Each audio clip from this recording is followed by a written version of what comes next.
If you want to create a new event, just Option N there. You could also use Command N to create a new project. Some great tools there.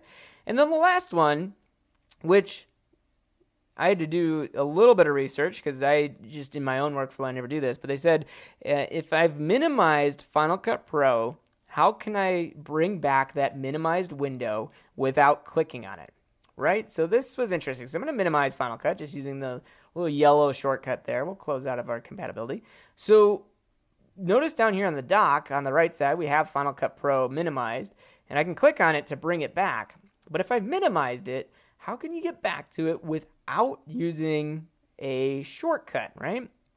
And it's a little confusing, so I'm going to take you through this. But what you're going to want to do is hold Command and press Tab, which brings up your keyboard switcher here. This keyboard Maestro app's open. I'm actually going to quit that one because that interferes with my Command Tab. So Command Tab, here we go. Here's the normal app switcher. So if you do Command Tab, I'm still holding Command. Each time I push Tab, it switches over to another app. So I'm going to do Command Tab. Now I'm on Final Cut and still holding Command. I'm going to press the Option key, and then I'm going to let go of Command. And notice it brings back my minimized window.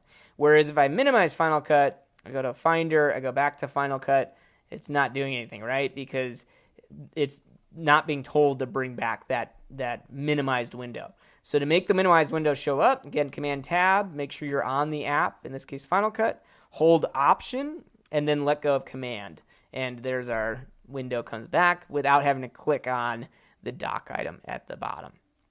So that was another question that came through on Instagram, and hopefully that answers the question you have. I don't see anything else in the chat here, so we're going to wrap this up. Let me switch back over to my keynote here. So again, if you followed the beginning of it, we looked at the top 16 Final Cut